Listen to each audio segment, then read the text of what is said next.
Who's got the... Somebody move the mic? Who's... Yeah. Okay, great. Thank you.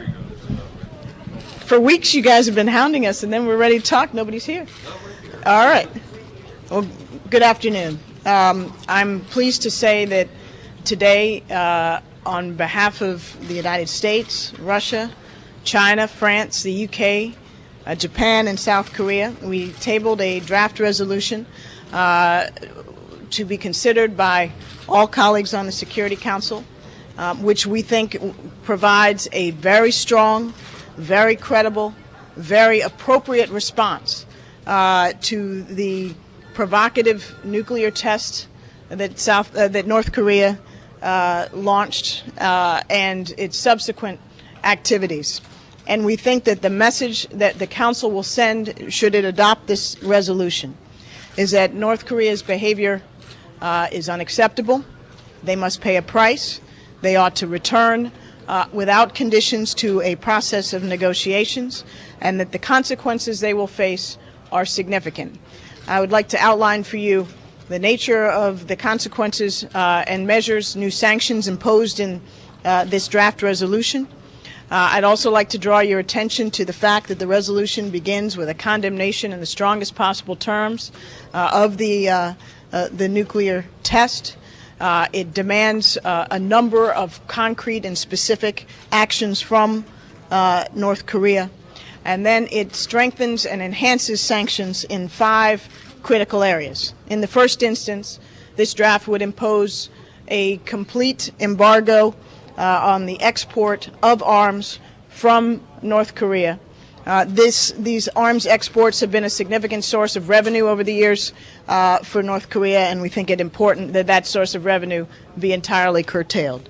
It substantially broadens the ban on the import of weapons to North Korea and requires that any remaining light weapons or small arms and related material that may be imported be notified in advance, fully transparently, to the Sanctions Committee.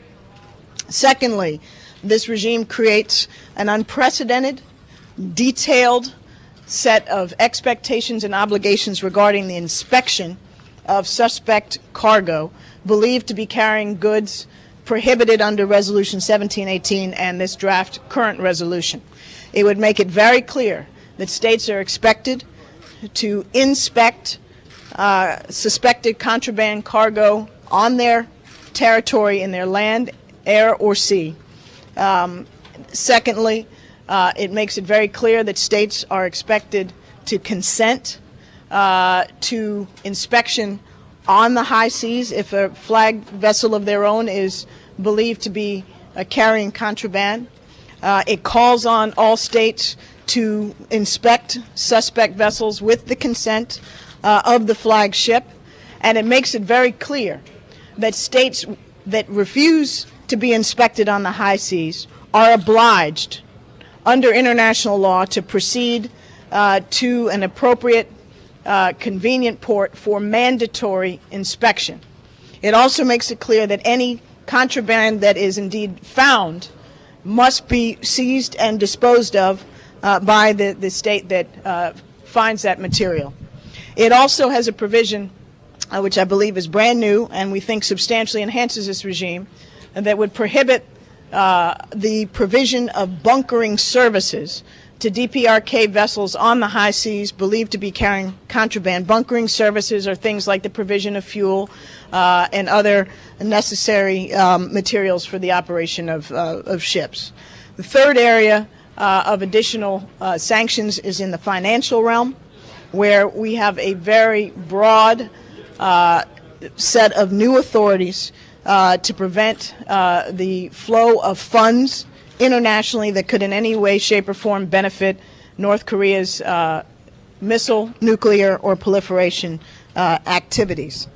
Fourth area of new sanctions is a decision by the Council to engage in the process similar to the one we engaged in when we, subsequent to the passage of the presidential statement, in April, where we will, in the 17-18 committee, designate additional goods, entities, individuals within a set time frame, and thus add to those whose assets would be frozen. And finally, there is a provision for the enhanced monitoring and implementation of this sanctions regime through a strengthened mandate for the 17-18 committee and the augmentation of its efforts by a panel of experts. Taken together, we think this is a very strong, important resolution. We are proud to have worked with colleagues in the P5+2 to put it together. We hope very much that our colleagues on the Security Council, having had the opportunity to consider it carefully and weigh it in their capitals, will be prepared to join in moving forward on the basis of the draft that was tabled today. Thank you. With regard to the inspections language in the resolution, it says calls upon. Do you see that as binding or non-binding? Because it doesn't say decides.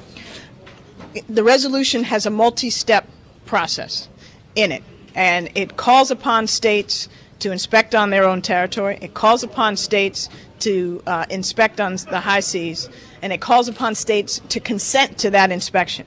But it, if I might finish, it also makes it clear in a binding requirement that any state that refuses to submit to a consensual inspection on the high seas must be directed by its flag state to proceed to port for mandatory inspection. So there is a mandatory end state in this process that I've described. Ambassador, given the chain of events that have followed adoption of Resolution 1718-2006, what gives you confidence that this resolution is indeed going to halt North Korea's nuclear program and missile testing? Well, this is a very strong sanctions regime. I think both in terms of its elements and its inspection provisions, it's the strongest regime that's currently in place if it were to be adopted by the Security Council. But the DPRK will make its own judgment. And it will decide what sort of response and what sort of future it has. There's no guarantee, obviously, but it's important for the international community to speak with one voice. It's important for there to be consequences. And this sanctions regime, if passed by the Security Council, will bite and bite in a meaningful way. Ambassador, when do you expect this resolution to be put in vote? I'm not prepared to predict the time frame for our deliberations.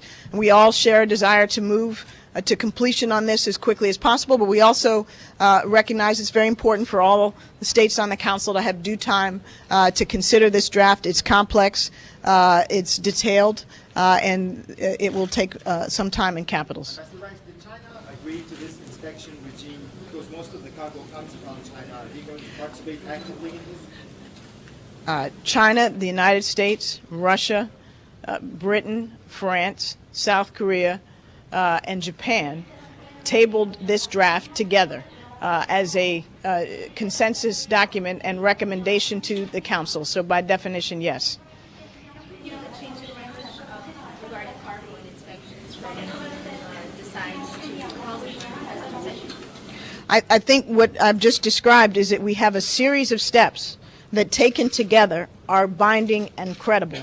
And we are very pleased with the text as it has emerged.